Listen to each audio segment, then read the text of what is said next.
The thoughts, opinions, and general overall shades thrown on High at 9 News are those of the individual speakers and not those of High at 9 News, its audience, or its advertisers. The statements made do not constitute medical, legal, or financial advice, and for advice tailored to your specific situation, please consult with a licensed professional.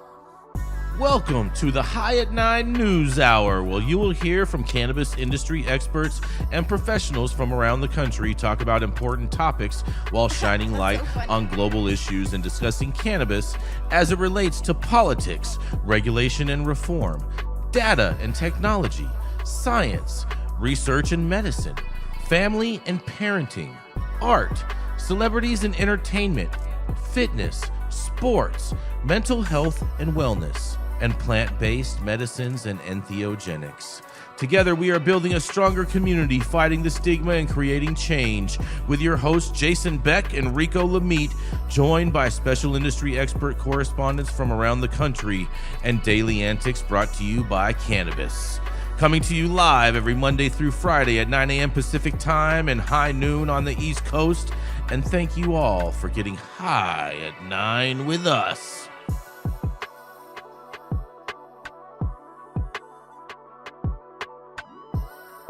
Yes, good morning, everybody. That's right. It is Wednesday, January 29th. Can you believe we're almost done with January, you guys? Today, you're going to love this. You're going to love this, Dale. Today is National Corn Chip Day. Corn chip, huh? Yep. Shout out to Fritos. Tortilla chips and all the like, yeah. As long as it's made out of corn, that's I think that also would include blue corn as well. Absolutely. I love that blue corn. Exactly right. It is also Dale, National Puzzle Day. What do you think about it? You love a good puzzle, right, Rico? Oh yeah, I like fitting pieces together. Yeah, put a puzzle together on mushrooms. See how that works. Yeah, that's really great. Oh man, things gonna come out looking like a Picasso. Yeah. Me and my dad, we used to put puzzles together a lot on the weekends when I would go and visit him. Used to put a lot of puzzles together. It's good family activity, man. Yeah, good critical thinking type of exercise. You know what I'm saying? They have that saying, "Let the chips fall where they may." Well, let the puzzle pieces lie where they lie. Yeah, the chips fall as they may, especially when they're made of corn. Right? That's cute, Rico. I see what you did there. That was a nice tie-in all the way right there. That was good. Shout out the scoops. Yes. And thank you all for joining us and getting high at 9 with us. It's also high noon on the East Coast. And please remember to like, share, and subscribe to us on all social media platforms. You can look up above and down below to see exactly where we live on the internet. And we are live every Monday through Friday on YouTube, Rumble, Twitch, X, Instagram, Facebook, and on our very own website at www.highat9news.com. So welcome to everyone. Join us from any one of those platforms, you guys. And we are going to kick it off today with the dope dad himself, Mr. Rico Lamitte, the man rocking a black hat with it turned all the way back. That's right, with a purple hoodie. Because, you know what I'm saying? Purple is all goody. Yeah, exactly. Oh, man, that's right. Oh, here to bring you some good stuff. That's right. Is none other than the dope dad himself, Mr. Rico Lamitte. Oh, yeah. What's happening, Jason? And the rest of the team. It's good to see you guys on this. Keeping it humping. Yeah, hump day, humping around. You know what I'm saying? On a hemp day. Yes, sir. And, today, I'm going to revisit something that I covered last month. Here we go.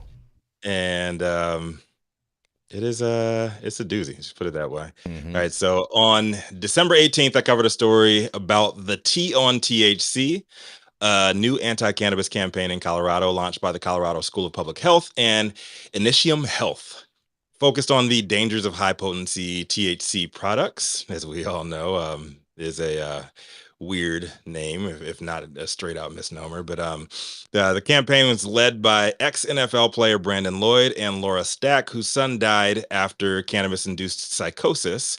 And it targets youth, young adults, parents, and pregnant women, warning of mental and physical health risks. It was funded by a 2021 law, HB 21-1317, requiring research in public education on high THC cannabis.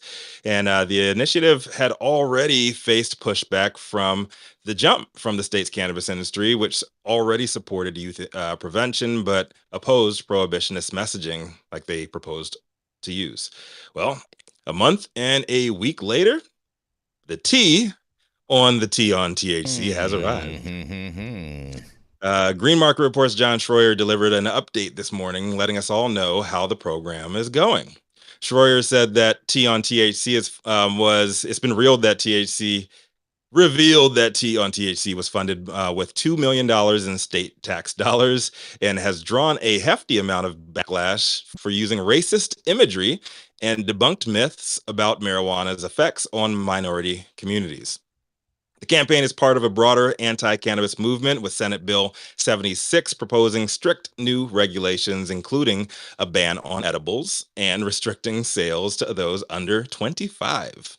I never thought Colorado. I thought it was Colorado one of the freer states. 25, huh? No, they're 25 and under. It's a rhino state. It's a rhino state. They are prohibitionists in disguise, huh? It's all John McCain Republicans up there.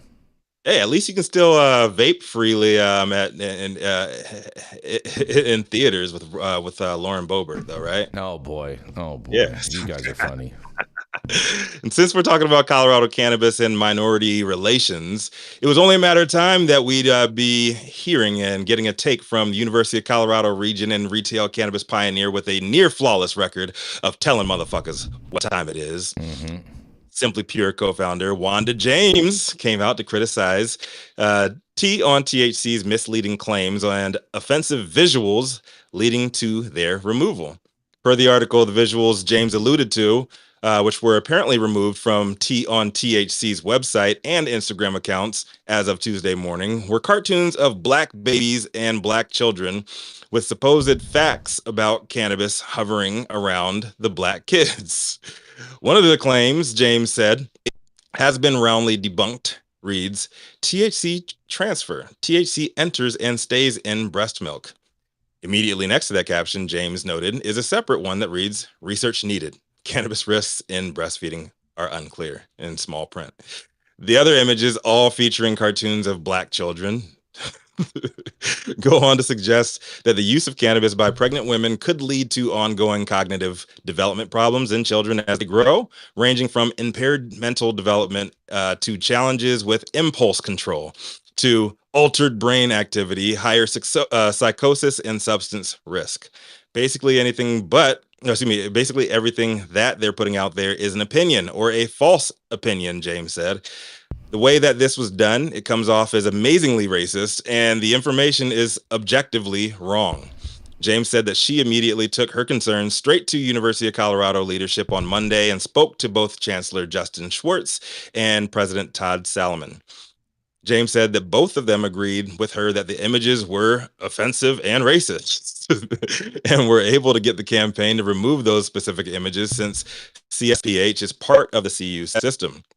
The first thing that CU says to me is, well, the people that did it there were Black, James said, referring to Initium Health principal James Corbett. Being Black does not shield one from being objectively stupid, she replied. James's next goal is to have the entire campaign suspended, particularly because it's paid for with $2 million of state money due to a 2021 legislative bill that directed the creation of public awareness campaign related to high potency cannabis products. Schroyer notes that James, a former political operative with close ties to Governor Jared Polis, for roughly white man, you correct me on the enunciation, huh? Correcting you on. But you still gonna say Kamala Harris? And he's a Democrat. Noted. Mm-hmm. So with close ties, he's barely a Democrat. It's Aaron and Block A, right? And Jake Wellen. Oh boy. Noted, Jason. All right, so close ties to Governor Jared Polis for roughly 2 decades may have the clout to get it done. She said, I want the IG taken down and I want the website taken down. I also had a conversation yesterday with the governor and members of the governor's team, and we're looking at pulling funding from the Colorado School for Public Health for this. Initium Health, which helped run the program, later apologized for the imagery, but did not address misinformation concerns. Well, folks, there you have it. In God's good year of 2025, we have PSAs paid for by millions of dollars of taxpayer money, producing Little Sambo cartoons to promote prohibition. No need to get all upset, though. America was great in the golden age of racist cartoons, minstrel shows, and Jim Crow laws. I don't know. Maybe this is what making America great again actually looks like. But like I said, when I originally covered the T on THC's launch, my biggest disappointment with the campaign lies with Brandon Lloyd, the black man who willingly chose to be the face of this bullshit, helping to legitimize Initium Health's bullshit racist agenda. Brandon, I hope you're watching this, brother. Big Ten love, Illinois and Northwestern, we have a long history together. The problem was never weed that you smoked and you smoked yourself out of the NFL with. The problem was, and always has been, the man in the mirror. Get out of this shit while you can, brother. It will only get worse, and I have no idea who the people you somehow think you're helping with this are, but this is bullshit, man, and it ain't it. I'm Rico Lamitte, the dopest dad on the street for High 9 News. I'd like to hear from the rest of y'all. So do you say after this, Rico, let's go, Brandon? I ain't got nothing to say to that dude, man. Definitely not. This is bullshit, bro. Like, fair enough. I mean, I got a lot to say about this. I'll go for it. So you're a Colorado guy. Talk about it. Yeah, being born and raised in Colorado, being an alumni of the University of Colorado, knowing Wanda very personally, I was her neighbor for years before I moved out to California. I've worked with her store. First of all, shout out to Wanda for being on the right side and always standing up and using her voice for good. She is an elected regent for the University of Colorado, so she is very much in a unique position to address this issue within the University of Colorado system, as well as Rico mentioned, her ties to Governor Polis. We have another ally in Governor Polis's camp as well, Ian Sieb, who's one of the first dispensary owners. Is I know Ian very well. Quote unquote the marijuana czar. Ian's a good friend as well. That's true. So we have some good people there to get this done. I would say a lot of the times this might be an issue that would fall upon deaf ears based off of how often our industry is treated by state and government officials. But I think this is a unique situation where something can actually get done. And I think it's crazy, especially in a state as white as Colorado is, to use people of color, black people, to push these bullshit talking points makes it even more egregious just because it's so clear that is not representative of the demographic of people that live in Colorado. So I hope they take the website down. I hope Wanda takes them all the way to town and shows them what's up. Take them to town, Wanda. Yeah, don't fuck with Wanda. She's crazy, man. Like, she's a friend of the Obamas too. She is. She was a fundraiser, and she helped with Obama's both of his campaigns. She's hosted fundraisers. She hosted them at her house. For Kamala. Yeah. Can you imagine the pressure of having to clean your kitchen and bathroom when the president is coming over to your house? Like, how anxiety producing that would be to make sure there's no dog hair. Let me put it to you like this, bro. Jason, tread lightly. At their house has a house cleaner coming over to make sure that everything is all straight and proper. Okay. And, I used to go to Wanda's Halloween party every year. I think her house is very well equipped to host political candidates. Okay, because I'm looking at my carpet going my carpet is not presidential ready right now. I'm just getting a little bit of spilkies. The thing is, it's because you got that new dog, all that dog hair shedding over there. Dog hair, don't care. The thing is, Rico said that this campaign, was talking about the harms of cannabis in minority communities. I don't see what the big dust up is. There has been harms from cannabis in minority communities. It's called prohibition. Prohibition was very harmful and continues to be. So I'm surprised that we're not getting our $2 million back, and that at the highest levels of state government, this is deemed a worthy use of funds, because it seems like instead of letting the voice of the people be heard and then executed upon by public servants, there are people in a position of influence, power, and controlling the purse strings who are making decisions about what they think is the best public policy in a very mature adult use market. I mean, what do we? We're going back like what 75 years with this campaign. Yeah. I mean, so unfortunately, and I will say, Colorado, I'm proud, has been one of the pioneers when it comes to creating a regulated adult use market. But one thing that we have always been behind on is we have statutes and voter passed initiatives that dictate how tax money from cannabis is spent, and some of it has to go into these public education campaigns, which I think there's obviously much better ways to do it, but their first attempt at this was the $10 or $12 million or whatever they spent on those stupid public rat cages that they put in public, because their whole message was, as young people in Colorado, you're lab rats for this experiment of legalization. That was another just giant waste of taxpayer money. And I mean, I don't know why Colorado as a state has not learned this. I mean, I'm not saying that we should not have public education campaigns, but I think the messaging should be very different.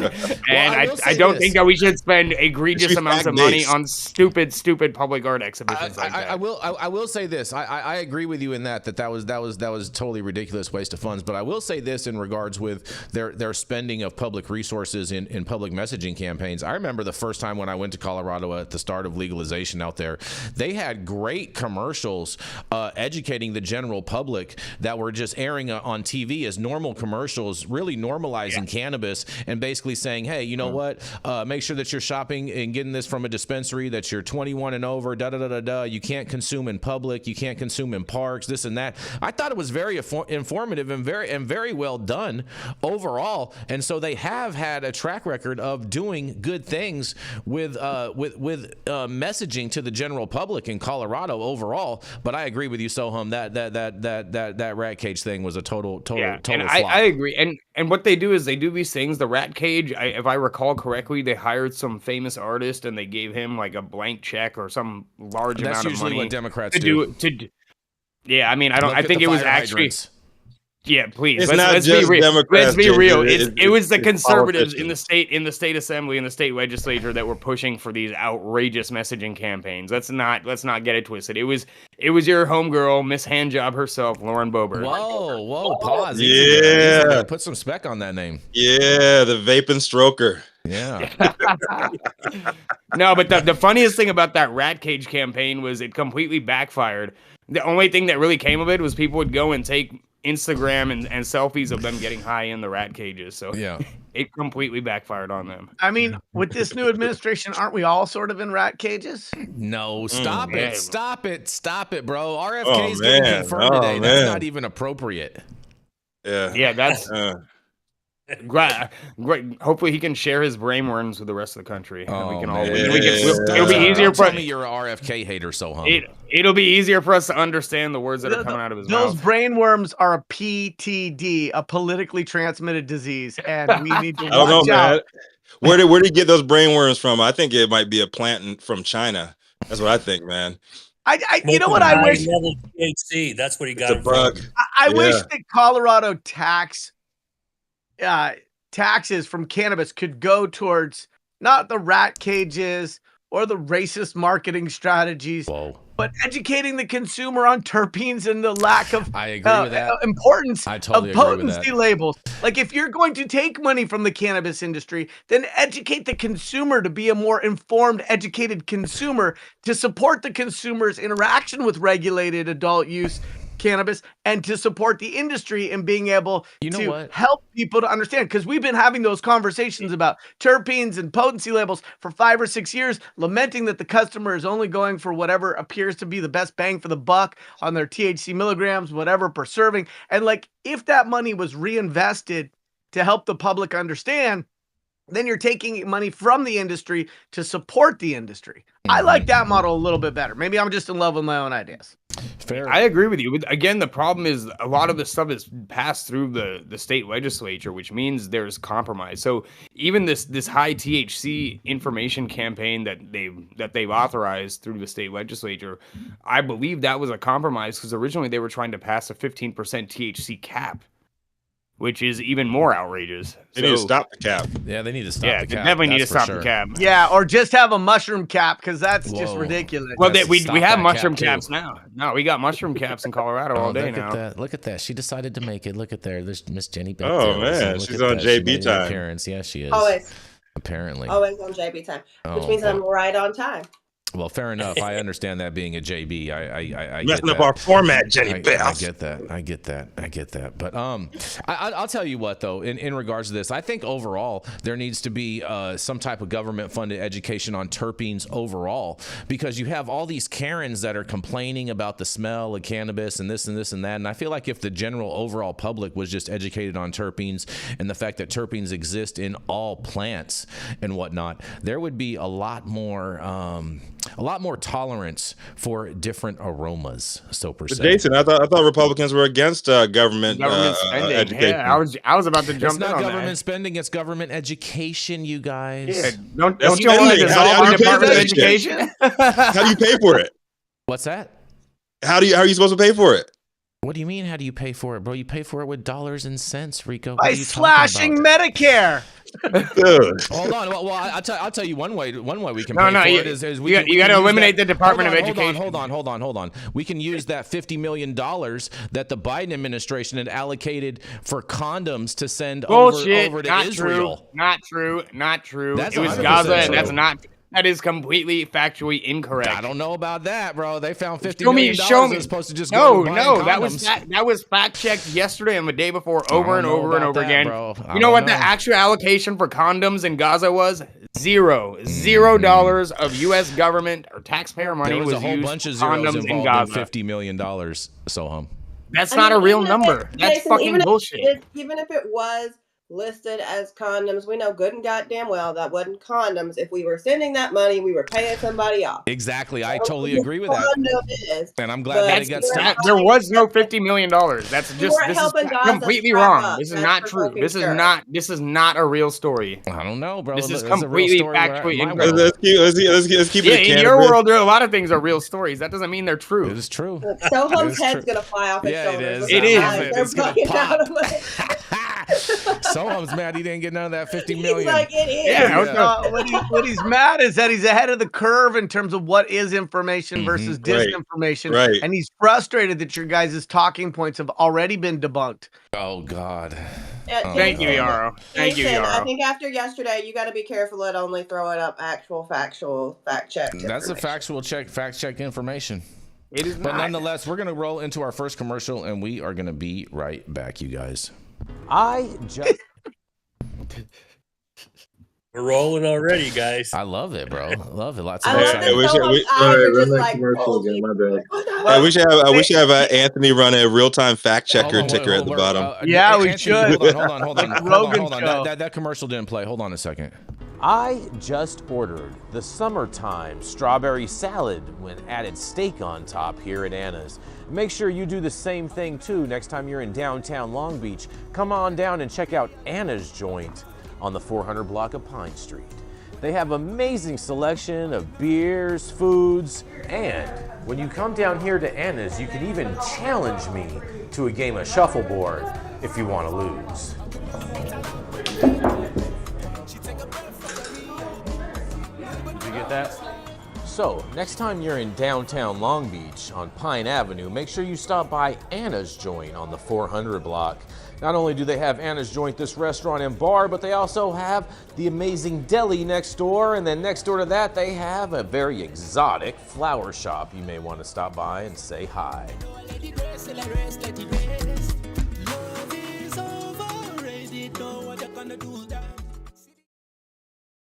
Act We are like my back, own you mattress. guys. We are back. It you has guys. a- it has a Easy hole there. in it. Like, Easy there, guys. Easy there. We're back. Easy there. I need one of them Israeli Calm condoms. down.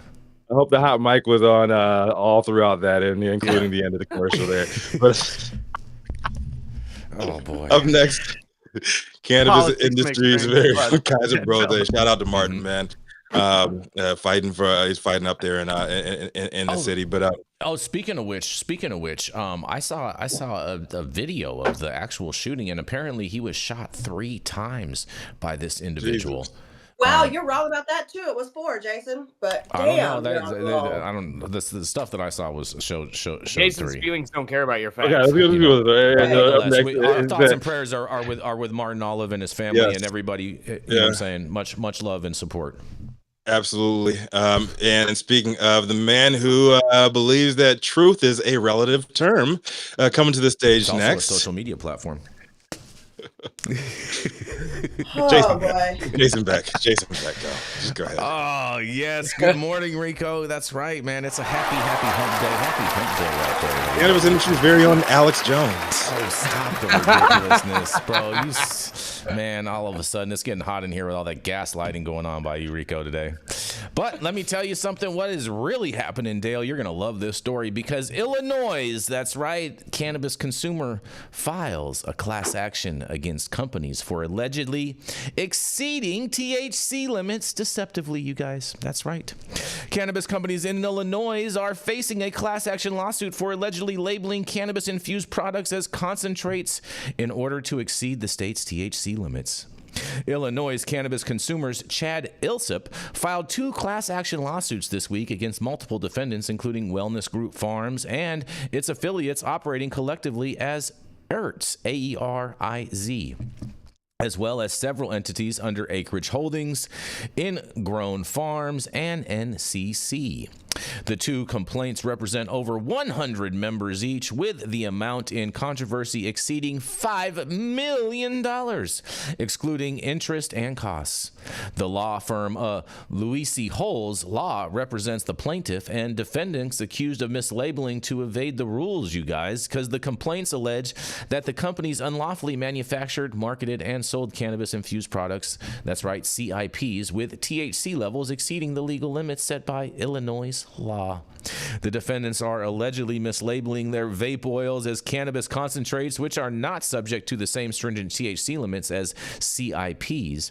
And this misrepresentation allowed consumers to purchase significantly more THC than legally permitted to, the plaintiffs claim, you guys. For example, instead of being limited to 500 milligrams of THC in a CIP, a customer may buy a total of 5 grams of vape oils. That's 11 times the legal limit. And then, on top of that, another 500 milligrams of CIPs. In a quote, they say, in doing so, defendants unlawfully promoted the unregulated overconsumption of cannabis by marketing, promoting, and selling improperly labeled and packaged cannabis products that fail to feature or conform to the safeguards against overconsumption imposed by the Illinois Cannabis Acts. Specifically, safety labels, serving size limits, serving size identification, and legal quantity limits, the lawsuit reads. Consumers were allegedly deceived into believing they were purchasing legal products while in reality acquiring illegal amounts of THC that cannot be sold or processed under Illinois law. In a quote, they say defendants improperly conduct is misleading in a material way in that it induced plaintiffs and the class members to purchase defendants' vapable oils when they otherwise would not have.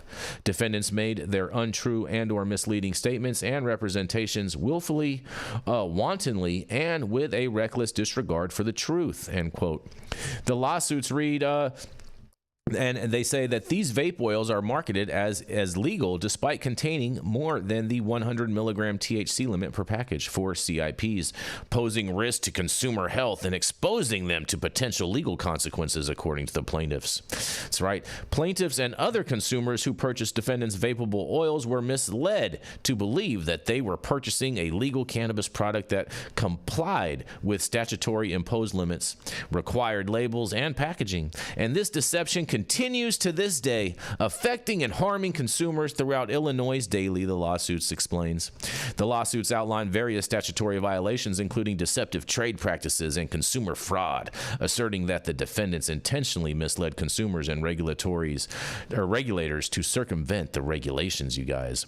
And then they say, by exploiting higher possession limits for concentrates, the defendants allegedly generated substantial profits while violating state laws and compromising consumer safety, the lawsuit claims. Alice seeks compensation for statutory violations, fraud, unjust enrichment, and other common law claims. And in the quote, they say, the defendants' pursuit of profit in disregard of the Illinois Cannabis Acts and their safety requirements is not only unethical and unscrupulous, it is immoral and oppressive, the lawsuits claim. The companies named as defendants in the lawsuit have been reached out for comment, but I guess none of them have commented in regards to, and I can't wait to hear what you guys say about this. And the Cole Memo sent in a big old super chat who says they're eating their vape concentrate products, you guys. They're eating the vapes. They're eating the vapes. Oh, boo-hoo. Shout out to these guys. Congratulations for exploiting the shit out of that loophole and giving people a product that'll actually get them high, because it's cold in Illinois, so fuck it. And baby, it's cold outside. Oh, fuck that. Fuck that, man. Get your money. Yeah, I think this is a total frivolous How were lawsuit, they in my hard? opinion. How are they hard? I guess that's my first question. That was my question. They weren't trying to They get got high. really high, man. Yeah, they were They weren't expecting trying to get high like that, Dale. Like, don't they have to demonstrate harm to make a claim here? They were told that THCA was not THC.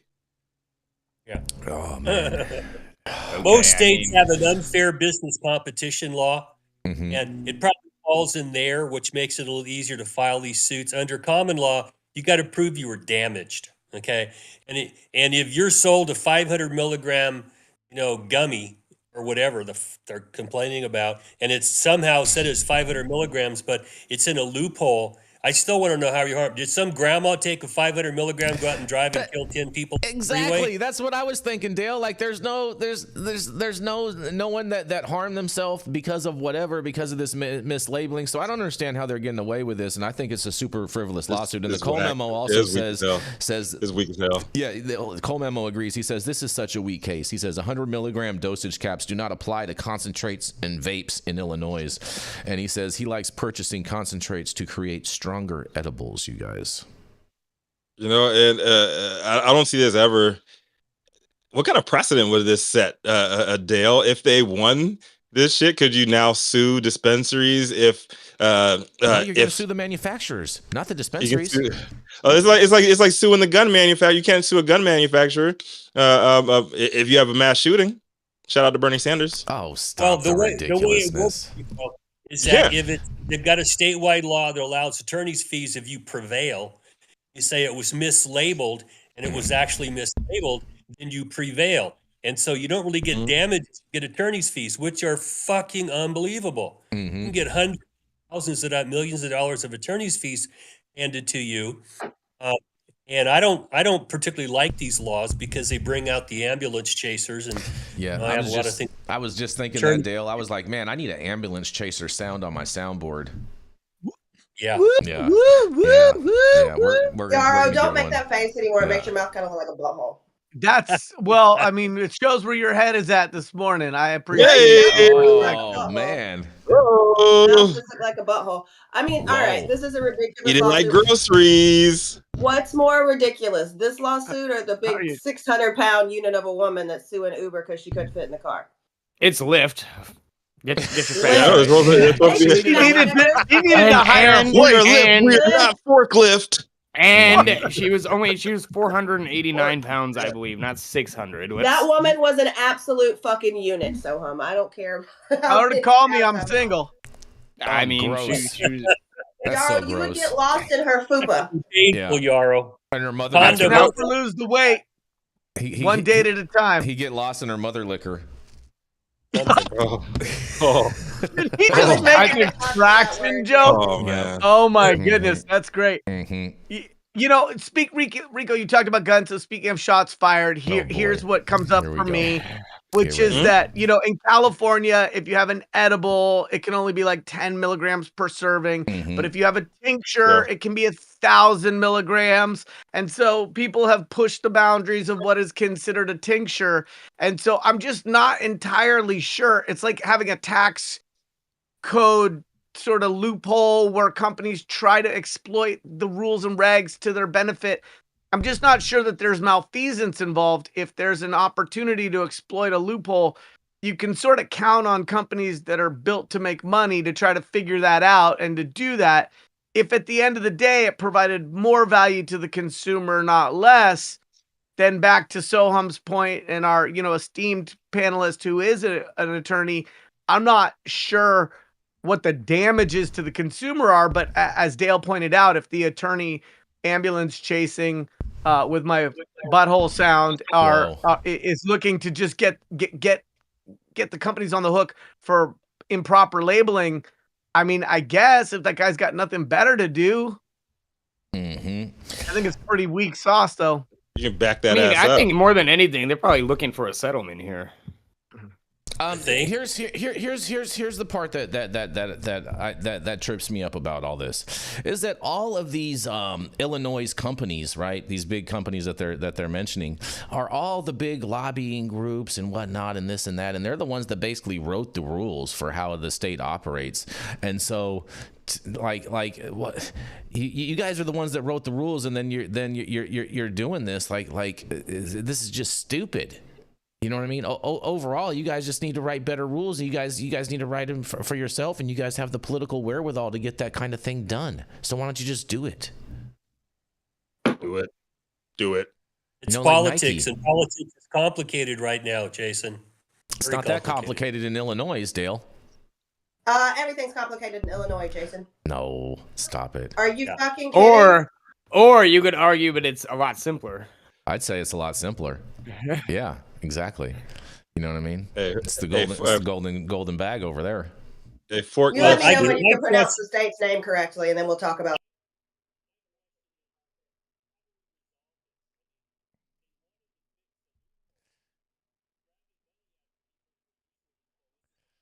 Yeah. This is where the state step in and say, oh, there's a loophole here. Let's talk about it. Not just allow every Tom, Dick, and Harry to go in and sue and ruin companies for using the loophole that was created in the law. It's like THCA, okay, or Delta 8. There's big loopholes there. So you're going to go put people out of business because you left loopholes because legislators have their head up their ass, don't think about this shit. Where's the government come in? So let's figure out a remedy here. Let's change the marketing. Let's change the packaging a little bit or something instead of companies going out of business, because these kinds of class actions and high 6-7 figure resolutions put businesses out. You know, they're just done. Can't afford. Fair enough. I think there's a special place in heaven for the attorneys that chase after the fledgling nascent regulated industry in the hopes of enriching themselves at the expense of companies that typically aren't as profitable as we'd like to see.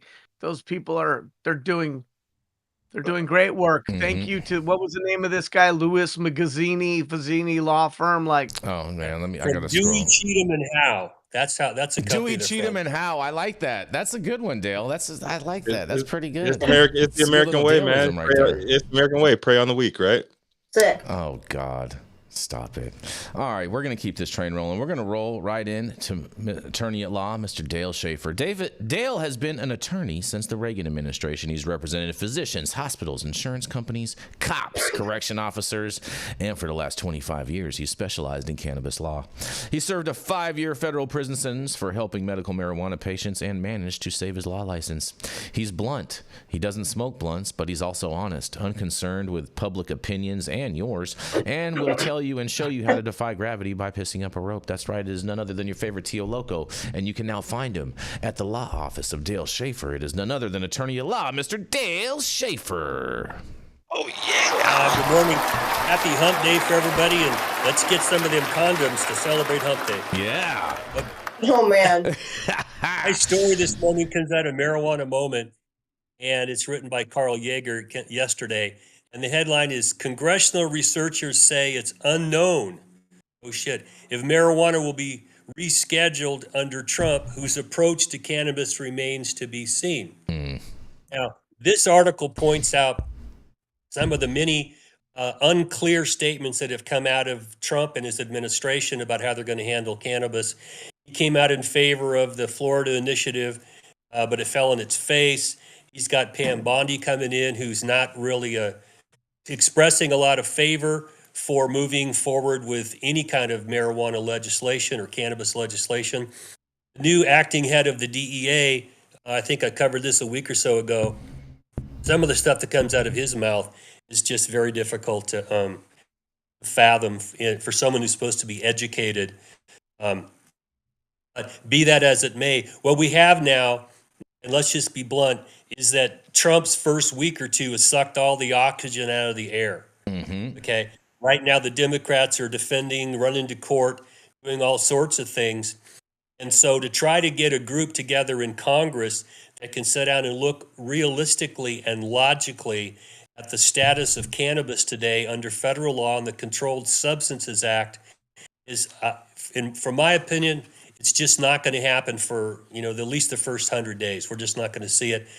Right now, my popcorn's popped and I'm eating it, watching these hearings, watching the immigration sweeps, the attack on birthright, right citizenship, things like that. Those are going to just suck the cooperative nature out of Congress. And that's a problem that we in the industry are going to have to realistically face. Because, cannabis realistically for the majority of the people in the United States is not the big issue for them. Okay? And to try to get to a point where we can have, I'll buy the pizza, but let's sit down, close the doors, let's keep the media out, keep all the attention whores away, and let's see if we can figure out a way to talk honestly about cannabis. The first story we talked about today was Colorado spending millions of dollars on little black Sambo ads and implying that smoking high THC is going to turn your kid into a a fucking alien. I mean, no one wants to look at the studies from Jamaica where women smoked a lot of weed, breastfed, smoking a lot of weed, and they did, lifelong surveys of these kids, and they all met their markers better than some of these tweakers in Appalachia, or the heroin addicts out in Cleveland. So, we need to get to a point where we get the fear and the emotions out of this. But the next 100 days, I think that, I don't see that happening. And despite the fact that there's movement inside the Republican Party to try to fix this, right now, the mudsling is going to go on. I'm just not sure we're going to get a lot of attention out of this.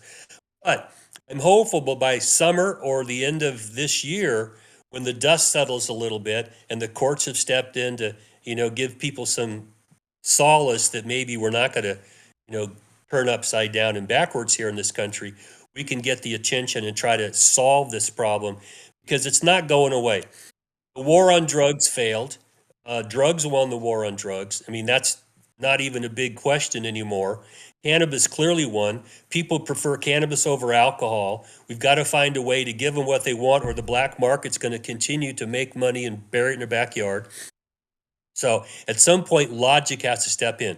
But for the near term, I don't see logic in any of this right now. So I'm going to throw this back at you for comment. This is a ball we can kick around for years, but we'll watch this as it unfolds. Back at you guys. What do you think? Kickball was one of my favorite sports in school, Dale. Yeah. Well, Dale, that was a nice JD Vance shout out you threw in there. Oh man, what do you Billy Allergy, right? Mm-hmm. Man, what do you think about this, Yarrow? I know you have some opinions on this. Gonna hold fire and stay spicy for the next few ones. I take up enough space on this show without making butthole facial expressions. So you take up no space, Yarrow. Let's keep it a buck. Exactly, straight up. He's on the make again too, so watch out. He must have watched the replay and been like, "Does look like a butthole." She's right. I'm gonna sit back for a minute. Oh, that's so funny. I was watching my camera and trying to make the funniest face possible. It was you who decided it was a butthole. It could have been a sea anemone. There are a lot of other orifices it could have been. You know about sea anemones, huh? A sea anemone has like tentacles. That's cute. He's clean shaven, right? So it takes that off the table. Yep. Right? Are you giving us some sign language there, Jenny? All right. So first of all, in relation with this article, you guys. First of all, you have to understand the person that wrote this article. Okay. First of all, they're not someone that understands Trump language at all whatsoever. They're a lefty. They're a wokey, and all of that. So you have to understand that and take that from that perspective in relation. First off, before you can even start to dissect any of this article. Jason. Yep. Would it be fair? To say that you motherfuckers don't understand Trump language either? You just shifted around. You say, "Oh, what do you mean? What he means is this," and then he does completely everything. He's like, "Oh, because he's playing 3D chess. He actually meant this. He meant that." 100% accurate. He's the first president to have voted yes on an adult use measure. First of all, let's just start off with that. Okay, so his actions already can speak to his words, and so for him to put out this piece saying, "Oh, we don't know what's going to happen. We don't know. There's so much turmoil. Whoa. Stop it. There's way more turmoil in the Biden administration. I would take a step further. Oh shit! I actually triggered my tracking device here. I would take it a step. I would take it a step further and say what I would say is the way to get Trump to say he's going to do something is show him the benefit and show him how he can profit from it, and he will go forward on it. Is that a fair assessment, Jason? Isn't that a fair assessment of most every politician that has ever stepped into She didn't even answer the question.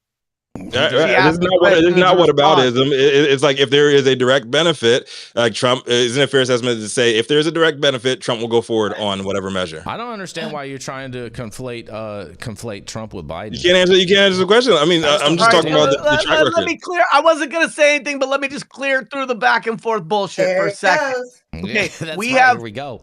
We already have 4 years under Trump, and we already have 4 years under Biden. Okay. Yes. When Trump was first elected, the frothy exuberance of how he was an outside maverick and he could just do things and who could ever predict what he was going to do.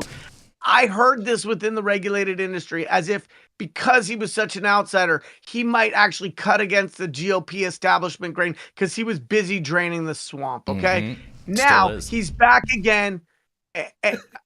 Not really. The swamp is not going to be replaced with bong water because he's not really cannabis friendly. And the Republicans or conservatives who think that Trump might do something, I feel sorry for them because they're going to get legislative blue balls. Okay, nothing's going to happen. And his previous 4 years.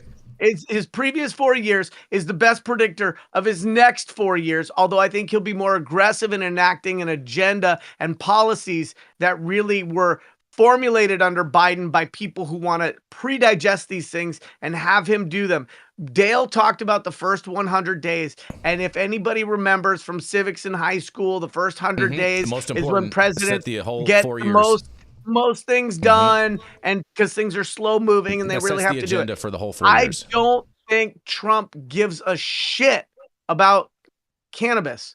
And I think the next 99.99 days are going to show that he doesn't. So I disagree.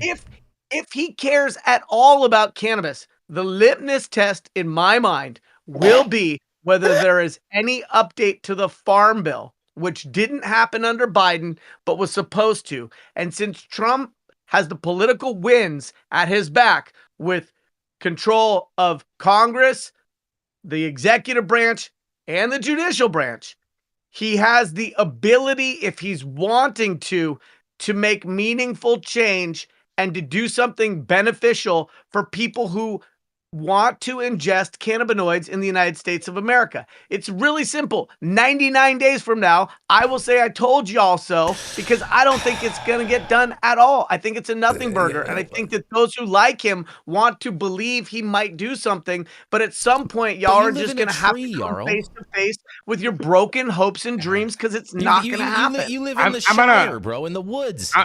I'm gonna add to what Yarrow just said. Oh boy, here we go. If he does make a change, if there is an update to the Farm Bill, I'll tell you right now, what it's going to be is they're going to try and close the THCA loophole.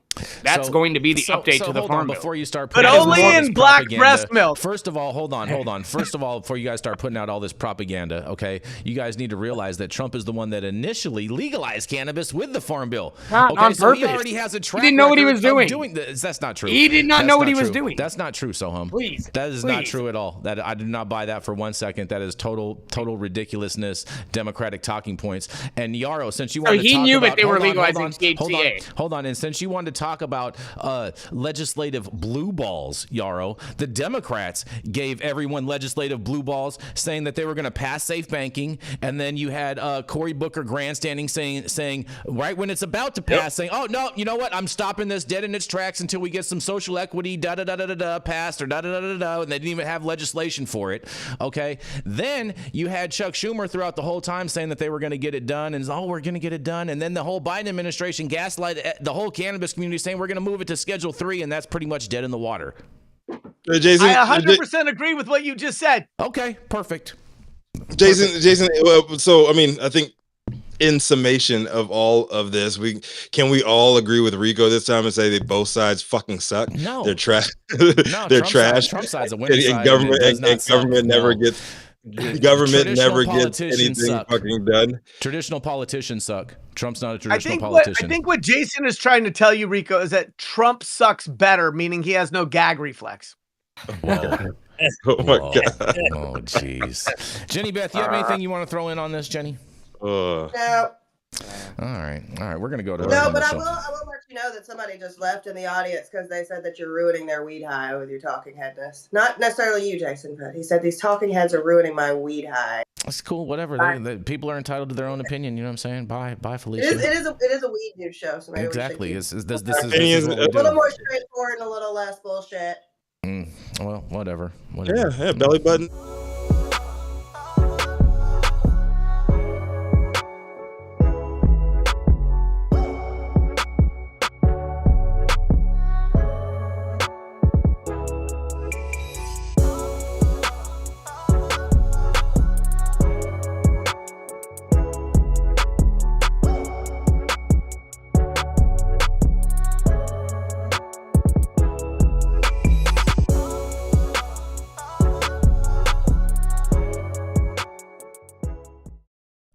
Stop whatever you're doing. Make sure you smash that like button. I know we'll appreciate it. You'll appreciate it, and YouTube will appreciate it. Also, make sure you subscribe to the channel if you're not subscribed already. And all of the articles that we cover on today's show, you can read directly on our website at www.highat9news.com. Did you have something you wanted to say, Dale? I just want to reiterate that we're going through a period of turmoil here. And to change cannabis legalization is going to take bipartisan efforts. And I just don't see that happening anytime real soon. Well, I do, because we got RFK getting confirmed today. So, but we will see what they all say. And nonetheless, we're going to go to our next commercial, and we're going to be right back. Are you a business that's suffering from the hyperinflation that is plaguing America today? We have the solution for you.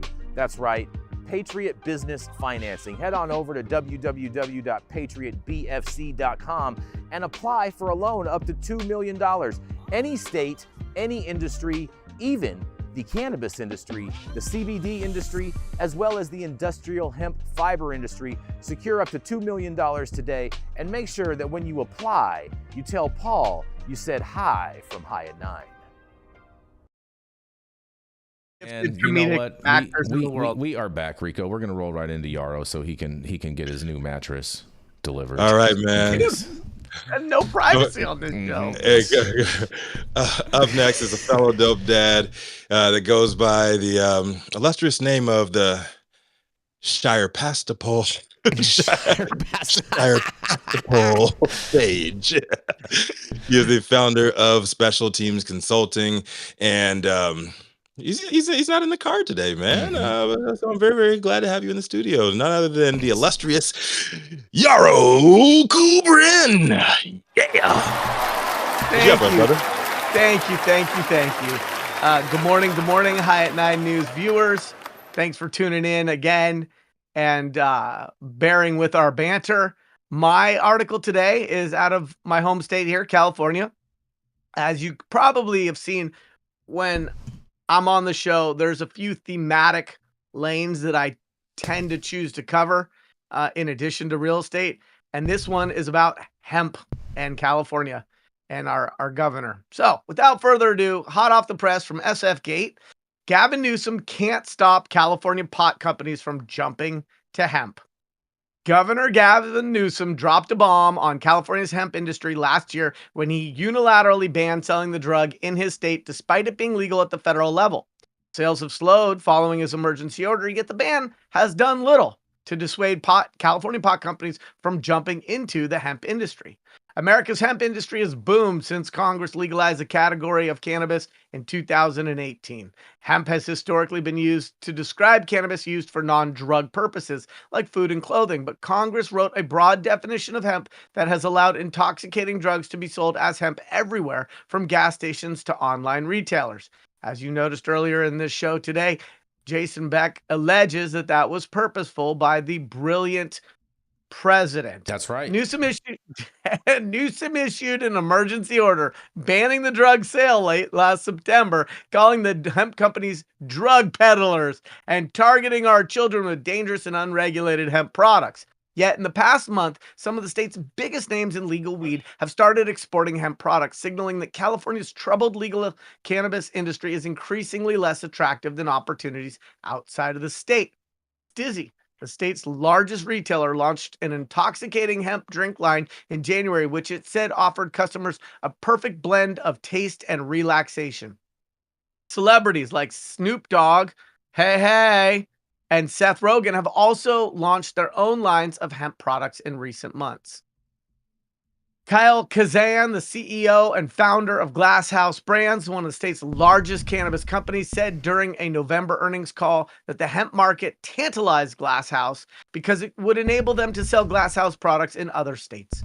The company is currently growing a pilot batch of hemp and could eventually grow as much as 60 acres of hemp at its Southern California facilities, according to Glass House President Graham Farrar.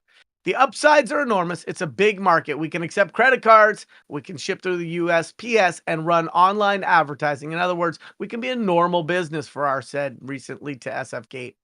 None of these products can legally be sold in California following Newsom's September ban, though that could change in March when the 6-month emergency rule expires.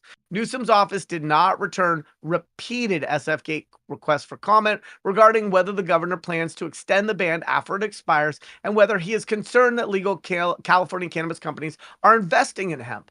Matt Carnes, a cannabis analyst and founder of Green Wave Advisors, said investors and businesses are more attracted to hemp because it's an interstate market that lacks the sky-high taxes and onerous regulations that limit marijuana. California businesses see a massive opportunity because the market size includes the entire country and perhaps other countries, Carnes said in an email to SF Gate. Farrar said the same. His company has no problem with California banning hemp products from being sold within the state because Glass House has its own chain of retail stores where it can sell legal cannabis to Californians. Instead, he sees hemp exports as an opportunity to help everyone in the state's pot industry by allowing companies to sell cannabis to more consumers, as long as Newsom doesn't shut down the growing hemp industry even further. All California needs to do is get out of the way, and they can save the California cannabis farmer by just not being more restrictive than other states, Farrar said. This is Yarrow Kubrin, High at 9 News. I know why Gavin Newsom did this, Yarrow. I figured it out.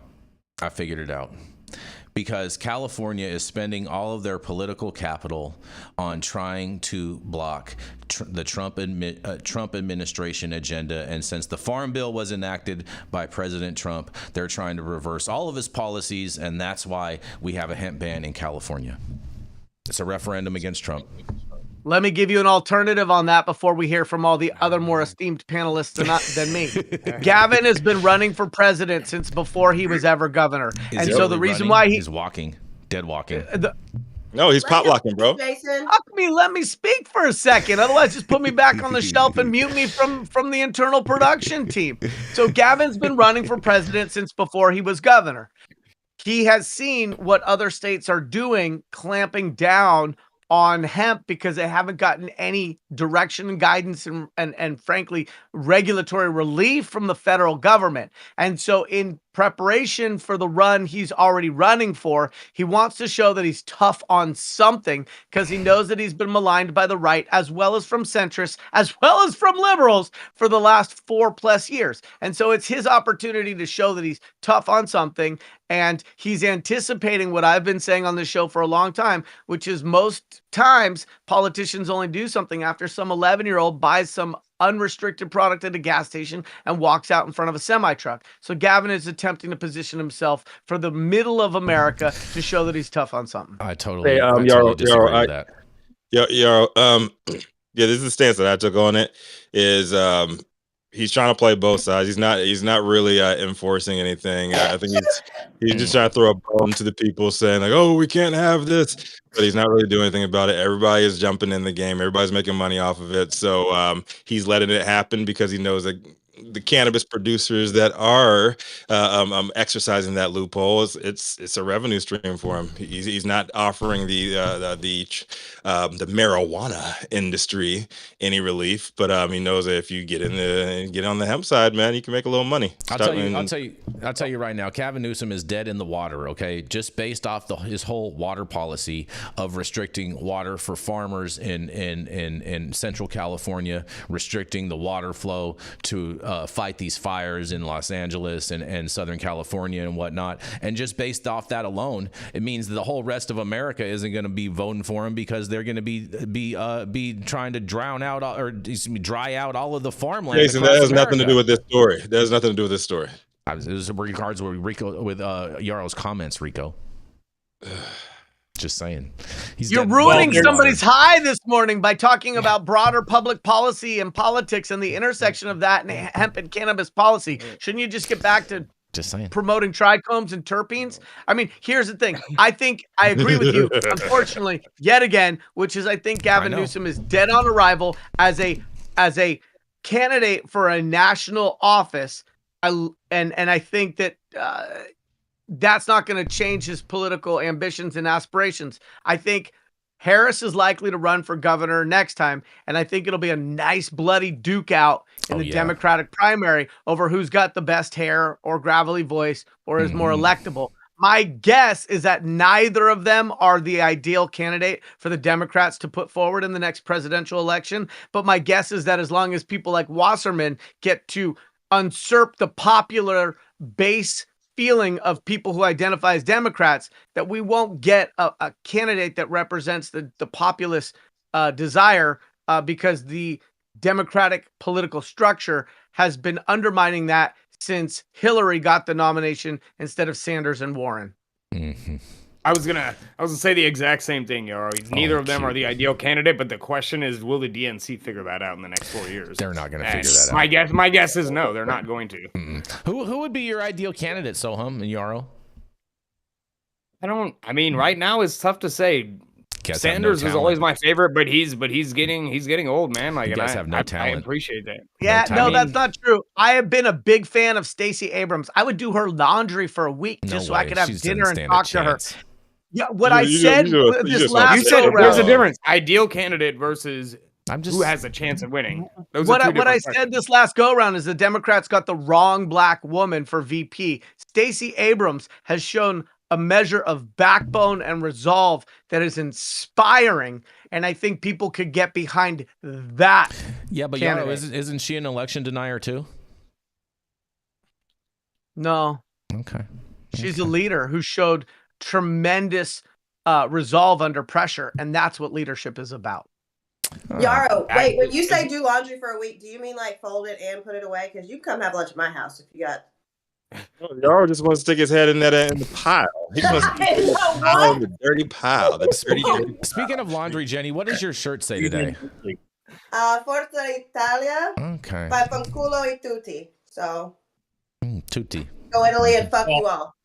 Let me just throw this in as a 50-plus year Democrat. The circular firing squad's going on right now. This happens every time an election takes place. They don't get what they want. It's true. They form a circular firing squad. They point fingers, but do they ever learn? That's my concern. Because I pissed a lot of people off in the Democratic Party because I call them out for having their head up their ass and not I mean, why did you not go out and sit down and talk to the average voter and at least listen to James Carville enough to know it's the economy, stupid? Yep. If you don't fucking win, you don't have anything to say. You're sitting on the sidelines eating popcorn, which is what I'm doing right now. And until they get beyond some of that, I don't know that they're going to. I mean, we may have a generational shift here away from the Democrats if they don't figure out how to talk to the average person and put the elites outside, figure out the guys that are doing the math at the end of the month to pay their bills do not give two shits about a lot of the things the Democrats were fighting for. And they just want to point fingers and call them names rather than say, okay, how do I make your life better? And, Trump blew that up in their face. I I'd say like my it's popcorn less of a extra circular butter. firing squad and more of a giant Mexican standoff with a bunch of finger pointing, at which point, at some point, they're all going to decide that it's fine. They'll put their fingers away and go home until 2028 and come back and do it again. Can we at least have this big old shootout at least at the OK Corral, you guys? Yeah, I would say it might be No, we more. need to have it It at might be Golden more Corral. effective if it was an actual firing squad. No, it's a far from okay corral. Oh, because man. what the Democrats have been able to do is beat themselves repeatedly, and they don't seem to understand, and they like to lament that the Republicans are capable of playing full contact politics in a way that the Democrats don't seem capable of doing, and then they lament and cry foul. And so it doesn't really matter who the Democratic Party puts forth as a presidential candidate next, unless there is foundational shift in the way that they approach being a party. And the other thing also is that the only difference between the Democrats and the Republicans these days, other than the color of the t-shirt, is the groups they take money from and the special interests they're busy catering to. And so they thought they had they thought they had the colored vote. They thought they had the woman's vote. They thought they had a lot of votes they didn't have. And it's because, frankly, the Democrats haven't been progressive in a really long time. No, Yarrow. I think you touched on something really, really specific there that people need to pay attention to. They're thinking too damn much. Take action. That's why Donald Trump won. Doesn't matter if he breaks every single one of those promises. Doesn't matter if none of those executive orders actually stick. He's actually taking action. That's something the Democrats don't fucking do. All right, and on that, we're going to take some action. We're going to roll into our final commercial, and we're going to be right back.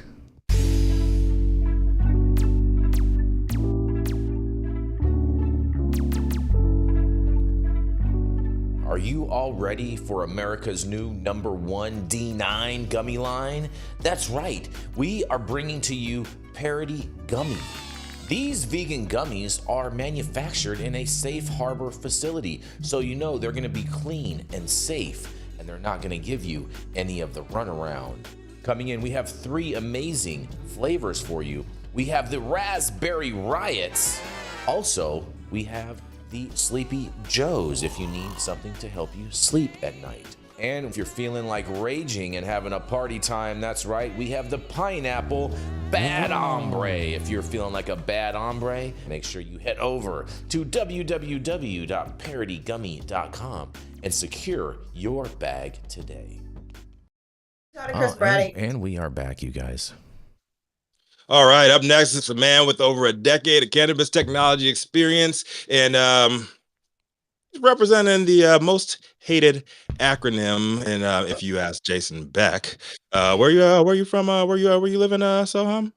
He lives in Austin, Texas. Austin, Texas. It's for people that can't spell, say ATX. I love that so much. He stays on his grind, and today he's going to break us off with a.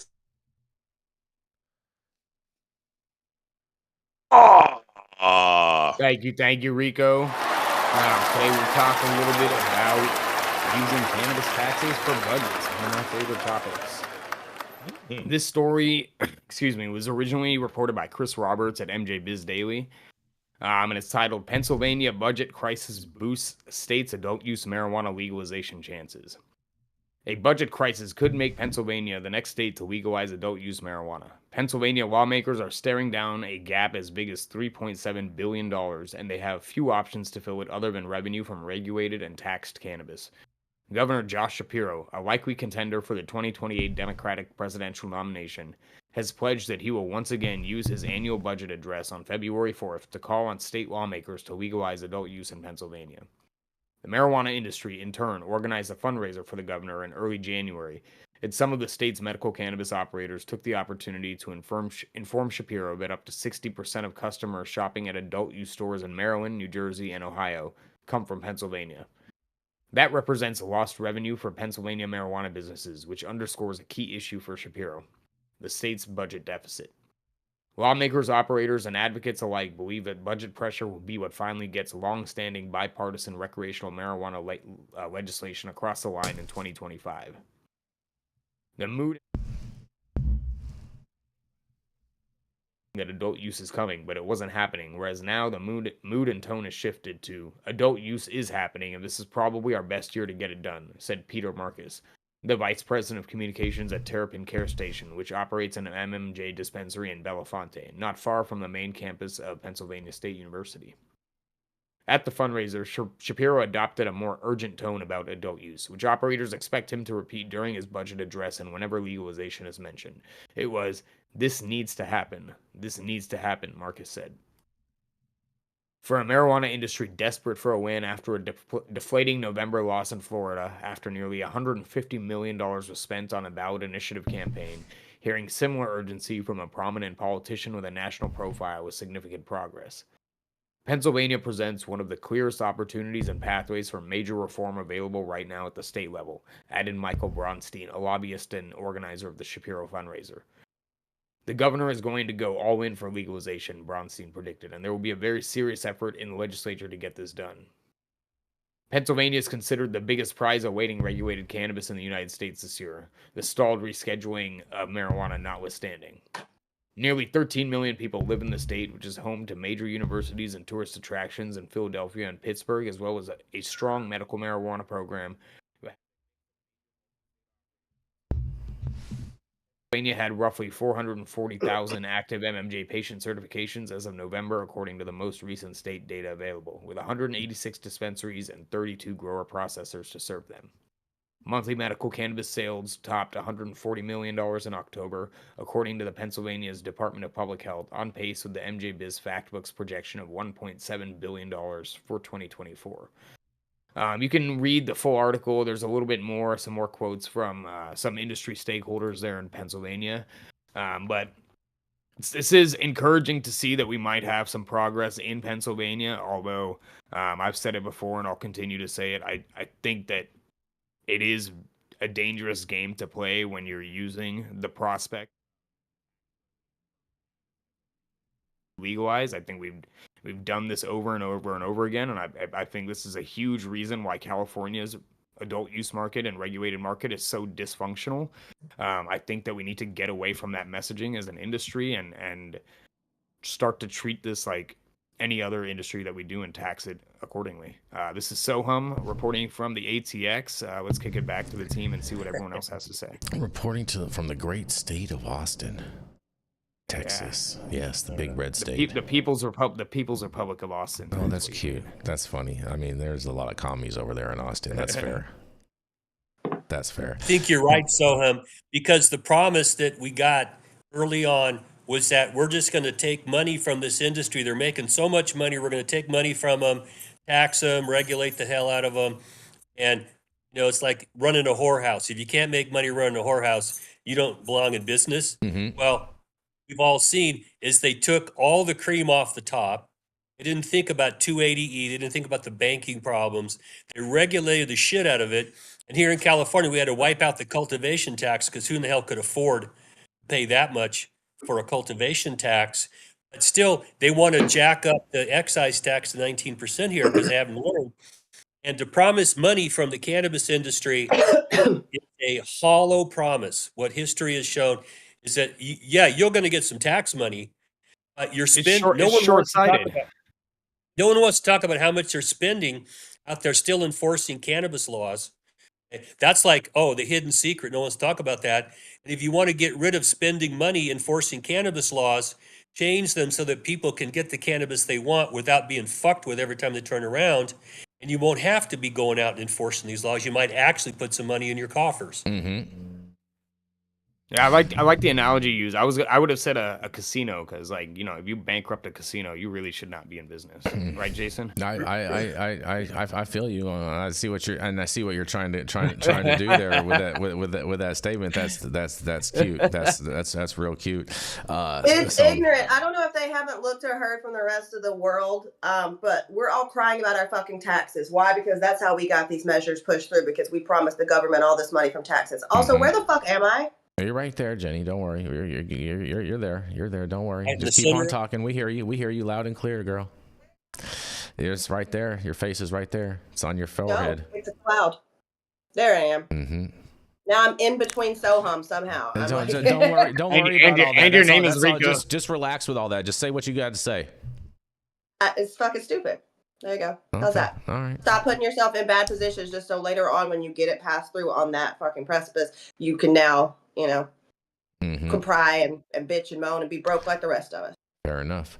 It's just amazing. And I'm gonna add to you know, maybe a plea to the industry and those advocates and lobbyists and whoever is hosting these fundraisers for Governor Shapiro. Like, please fix your messaging. Like, especially if you've been in the industry for any period of time, you should know better. So please do better. Fair enough. I mean, it's just amazing to me that you can't appeal to people's logic by saying the average citizen would rather smoke weed than drink today. Okay. And the black market is just running wild. Why those truths don't get to people as much as, oh, we might get you some tax money, so please vote for this. It's short-sighted and it's fucking stupid. The reality is people want to smoke weed today. Okay? They're preferring it over alcohol. The wine industry out here is kind of dying on the vine because people would rather smoke weed. And just continuing this failed prohibitionary policy, it's incredibly stupid. But here we are. Oh, we're losing tax money to Ohio or Maryland or whatever, so let's make this legal. How about the people fucking want it? Okay? And stop throwing them in jail, giving them tickets and fucking up their lives because they want to smoke weed rather than drink themselves stupid. I'm with you. And, you know, Pennsylvania is a super restrictive market in the sense of how they created their whole medical framework and everything. It's one of the most restrictive markets in existence. And, you know, and again, I agree with you guys. I think anytime the cannabis industry is trying to use tax revenue as the reason to legalize cannabis, we're going to end up getting things that we don't necessarily want ultimately. And it doesn't do any good for the overall industry overall. It just creates all these bigger problems that everyone is complaining about currently.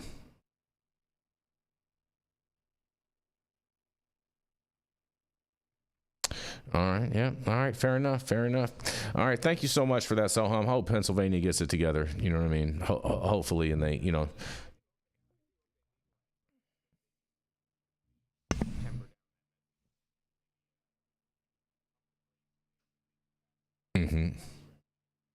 Fair enough. We're going to keep this train rolling. We are going to roll. Oh, the C word. He just shot in a big old super chat who says the people also want painkillers and meth, he says.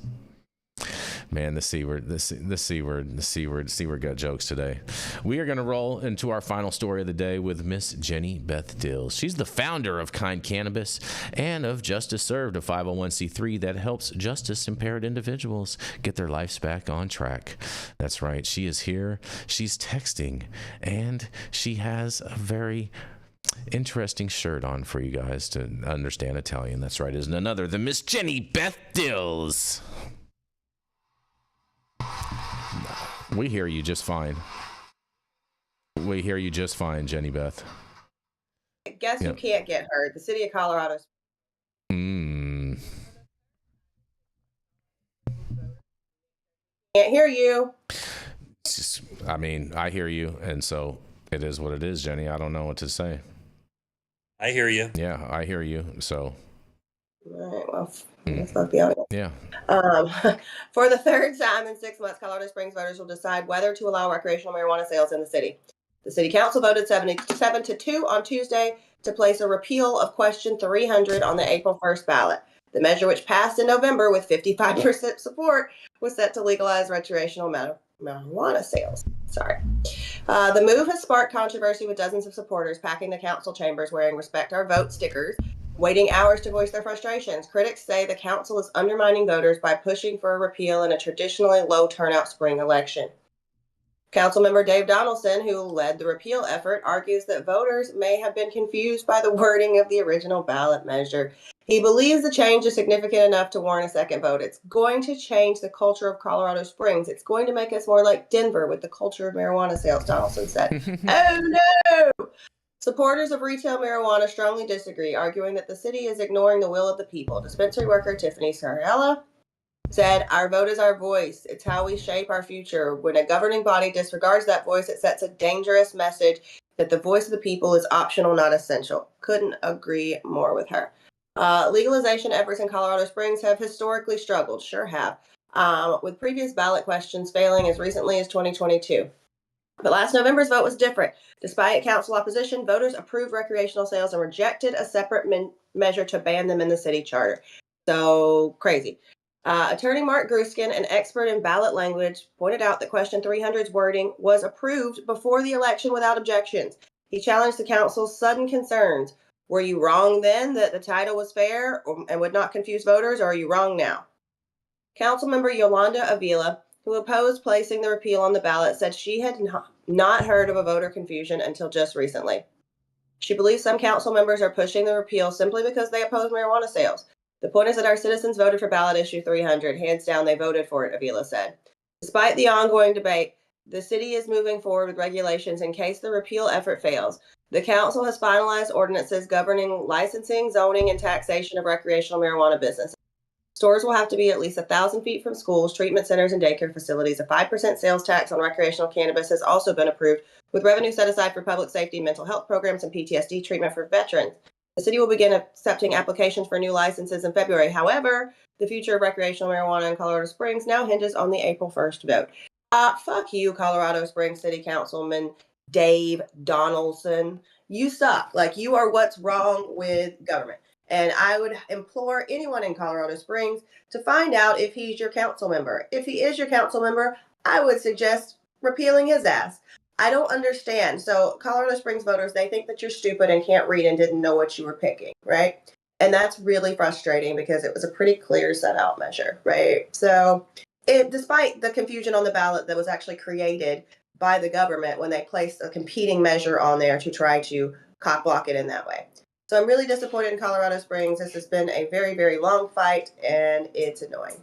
So I'm going to throw it back to you guys. I'm sure I'll have more to say, but it's very annoying. Oh, man. There's a reason those of us that are from Denver and probably Boulder and the high country fucking hate Colorado Springs, and this is a perfect example of why.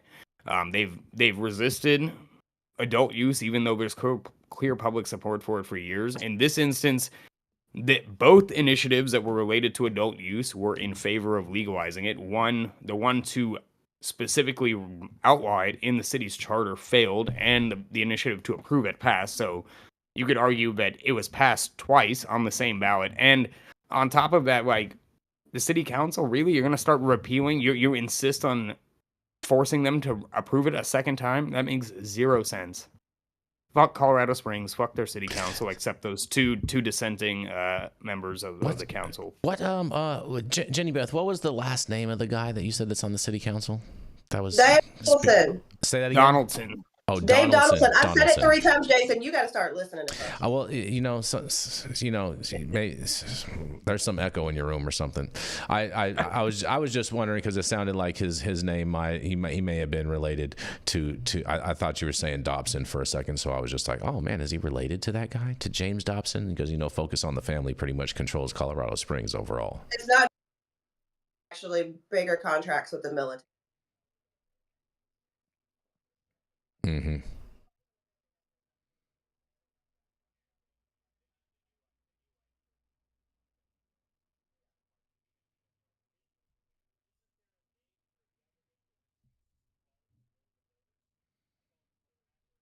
Yep.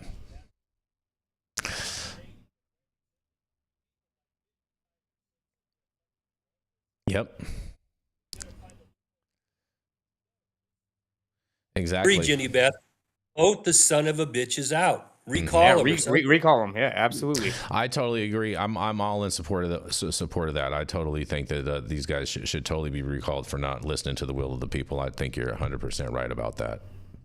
And it's interesting too because it's one of only 2 major cities in Colorado that lean Republican, or I mean, in this case, is a Republican stronghold. I'd say lean Aurora Rhino. being the other one. I'd say lean Rhino because they're Republican in name only because they're not about freedom and liberty. Yeah, I mean, you could see. I'm sure you can have that discussion with David. I'm more than Donaldson happy to have his that conversation cohort. with him all day, every day, and I know I'll win. I hope so. Mm-hmm. All day. He sounds like a douchebag. Plus, I'm a winner, Sohum. All right. Well, on that, you guys, thank you all for joining us and getting high at 9 with us every Monday through Friday at 9 a.m. Pacific and high noon on the East Coast. Big thank yous to our audience and supporters for tuning in daily and listening to the insanity that is the developing cannabis industry. Huge thank you to Catalyst and Aim High Hemp Distribution for helping us keep the lights on over here. And thank you to our correspondents for being absolutely amazing today, you guys. Thank you to Cannabis Sativa L for giving us a reason to do this every day. And thank you to Cloud Media Partners Anthony, doing a fantastic job with everything. Thank you so much. And thank you all for tuning in and getting high at 9 with us. We are America's #1 daily cannabis news show.